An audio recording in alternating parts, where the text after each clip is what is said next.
13 जनवरी को शुरू हुए प्रयागराज में 45 दिनों तक विश्व का सबसे बड़ा धार्मिक एवं आध्यात्मिक समागम महाकुंभ बुधवार 26 फरवरी को अंतिम स्नान पर्व महाशिवरात्रि के साथ संपन्न हुआ।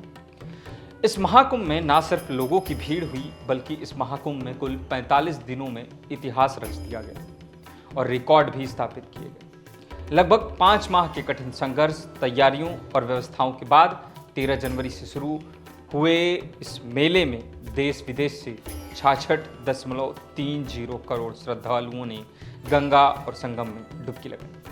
इस महाकुंभ ने कई उतार चढ़ाव देखे, जिसमें सभी शाही स्नान के शुभ अवसर पर एक ही स्थान पर करोड़ों की संख्या में लोगों का स्नान करना और डुबकियां लगाना, लोगों का संगम स्थल तक पहुंचने के लिए कई किलोमीटर तक पैदल चलना, नाव वालों की औसत कमाई में काफ़ी बढ़ोतरी आना, मन में आस्था और भक्ति का जागृत होना, रेलवे के द्वारा रोज स्पेशल ट्रेनों को चलाना, अनोखे स्टार्टअप्स का आगे आना या फिर भगदड़ के दौरान अपनों को खोना, ऐसे कई चीज़ें इस महाकुंभ में देखने और सुनने को मिली, जिससे हम सभी साक्षी हुए। इस ऐतिहासिक महाकुंभ में आस्था की भीड़ होना और श्रद्धालुओं की यह संख्या चीन और भारत को छोड़कर अमेरिका, रूस और यूरोपीय देशों समेत सभी देशों की आबादी से अधिक है। साथ ही यह मक्का और वेटिकन सिटी जाने वाले श्रद्धालुओं से भी अधिक है, जो साफ तौर पर यह जाहिर करता है कि भारत यूं ही नहीं धर्म और आस्था का देश है और केंद्र है। इस महाकुंभ में 10 देशों के 21 सदस्यीय प्रतिनिधि मंडल ने भी संगम में डुबकी लगाई। करीब 9 लाख साधु संत और 10 लाख कल्पवासी पूरे महाकुंभ के दौरान मेला क्षेत्र में रहे। 400 से अधिक वीआईपी प्रोटोकॉल जारी हुए। रिकॉर्डधारी यह महाकुंभ 400 हेक्टेयर में था और इसमें कुल 13 किलोमीटर के दायरे में 42 घाट और 25 सेक्टर बनाए गए। पवित्र संगम स्थल दुनिया के सबसे बड़े स्टेडियम से कुल 160 गुना बड़ा था। इस महाकुंभ में AI based lost and found centre यानी कि खोया पाया केंद्र बनाया गया। पुलिस, मीडिया और मेला प्रशासन के लिए बायोमेट्रिक अटेंडेंस की सुविधा भी थी। मेले में विशेष सुविधा और आवाजाही के लिए गंगा यमुना पर 30 पांटून पुल यानी कि पीपा पुल का निर्माण किया गया था। 75 से अधिक प्रशासनिक अफसरों की तैनाती रही। इस महाकुंभ में सनातन परंपरा का वैश्विक विस्तार सीधे तौर पर देखने को मिला, जो अपने आप में ही एक सनातन संस्कृति के लिए मजबूत कड़ी का द्योतक रहा।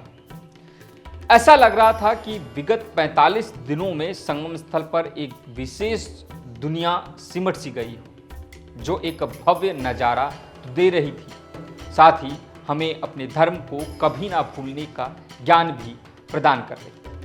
अड़चन तो कभी भी किसी भी काम को सफल बनाने के दौरान आती है, पर महाकुंभ का आयोजन और 45 दिन अपने आप में ही ऐतिहासिक बन गया। कहते हैं कि महाकुंभ में स्नान करने से पापों का नाश होता है और पुण्य की प्राप्ति होती है। इस खास आयोजन को साधु संतों, ऋषि मुनियों और योगियों के ध्यान के लिए ध्यान, साधना और धर्म प्रचार का विशेष काल माना जाता है। पर सही मायने में वर्ष 2025 का महाकुंभ सामाजिक समरसता का केंद्र बन गया।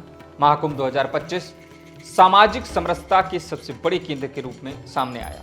संत, तपस्वी एवं मानव रूप में अनेक पुण्य आत्माओं ने संगम में श्रद्धा की डुबकी लगाई, तो लाखों दुराचारियों ने भी उसी त्रिवेणी में इस संकल्प और उम्मीद के साथ स्नान किया कि पापों की इस पीड़ा से मुक्ति मिल जाए।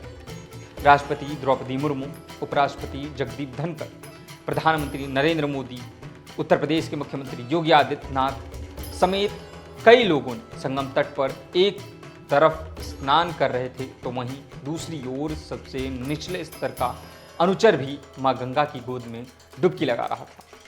विश्व के धनाढ्यों में शामिल मुकेश अंबानी, गौतम अडानी के साथ सबसे निचले तबके के लाखों लोग भी एक समान आस्था और संकल्प के साथ संगम तट पर पहुंचे और स्नान किया।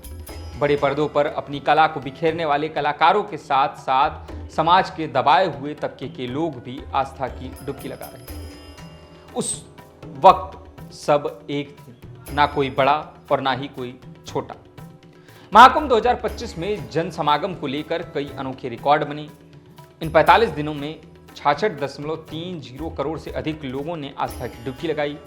विश्व के किसी भी आयोजन में इतनी बड़ी संख्या में लोग नहीं पहुंचे हैं। बता दें कि कुंभ 2019 यानी कि अर्धकुंभ में ही प्रयागराज को एक बड़े धार्मिक पर्यटन स्थल के रूप में पहचान मिली थी, जिसमें देश और दुनिया से कुल 24 करोड़ लोग डुबकी लगाने प्रयागराज आए थे। पर इस बार महाकुंभ 2025 में इसे और विस्तार मिला और 66.30 करोड़ लोगों ने यहाँ डुबकी लगाई।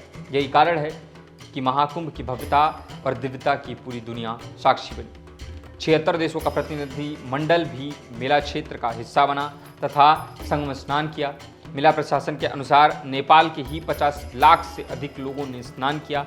वहीं 27 देशों के 2 लाख से अधिक लोग यहां आए और डुबकी लगाए। यही नहीं, पाकिस्तान से भी भक्तों का आना लगा रहा। यह महाकुंभ वीआईपी भीड़ के लिए भी जाना जाएगा। करीब 400 वीआईपी प्रोटोकॉल का होना और इनकी गतिविधियां आम श्रद्धालुओं और शहरियों के लिए परेशानी का सबब भी बनी। ज़्यादातर वीआईपी के जत्थे में 10 से 50 लोग शामिल रहे। इन वीआईपी का मूवमेंट होना और यातायात रोके जाने से कई बार अफरा तफरी का माहौल बना। लोगों के हुजूम ने इस प्रोटोकॉल के प्रथा को भी रोकने पर मजबूर कर दिया। महाकुंभ अपनी स्वच्छता और संगम के जल को लेकर भी चर्चा में रहा। पूरे मेले में 15,000 स्वच्छता कर्मी 24 घंटे ड्यूटी पर तैनात रहे। कई पालियों में उन्होंने साफ सफाई की जिम्मेदारी बखूबी निभाई और मेले में शौचालय और घाटों को पूरी तरह से साफ रखा।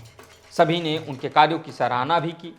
वहीं गंगा जल की शुद्धता को लेकर राष्ट्रीय प्रदूषण नियंत्रण बोर्ड यानी कि एनपीसीबी की रिपोर्ट और फिर उस पर सरकार के हवाले से कई वैज्ञानिकों द्वारा गंगा जल की शुद्धता की पुष्टि करना भी चर्चा में रहा। संगम के जल को लेकर तो पॉलिटिकल वार हो गया। अलग अलग पार्टियों ने संगम के जल और उसकी सफाई को लेकर सवाल खड़े कर दिए। कहा कि जल ना नहाने योग्य है और ना ही पीने योग्य। इसे लेकर धर्मगुरुओं, साधुओं और सत्तापक्ष के नेताओं का प्रत्युत्तर भी लगातार देखने को मिला। जवाब में सीएम योगी ने कथनी को छोड़ करनी पर भरोसा जताया और इन सभी आरोप प्रत्यारोप के बीच संगम में एक बार फिर से डुबकी लगाने पहुंच गए। बाबा बागेश्वर ने भी सवाल उठाने वालों का कड़ा उत्तर दिया। इस बार के महाकुंभ में सभी चीजें सफल रहीं सिवाय मेले में मौनी अमावस्या पर हुई भगदड़ की घटना के अलावा।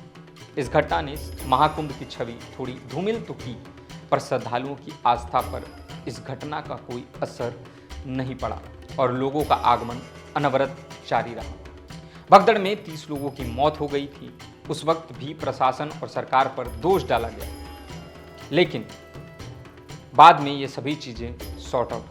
महाकुंभ में सभी 13 अखाड़ों के 3 प्रमुख पर्वों मकर संक्रांति, मौनी अमावस्या और बसंत पंचमी पर अमृत स्नान किया।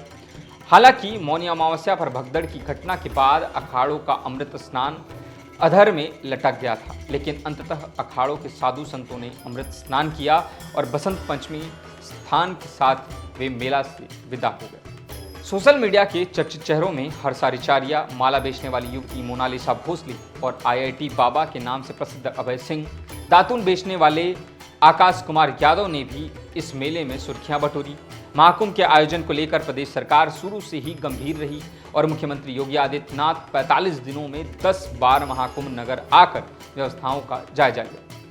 प्रयागराज में हुआ महाकुंभ का ये आयोजन आधुनिक युग के मैनेजमेंट प्रोफेशनल के लिए, प्लानिंग और पॉलिसी एक्सपर्ट्स के लिए नए सिरे से अध्ययन का विषय बना है।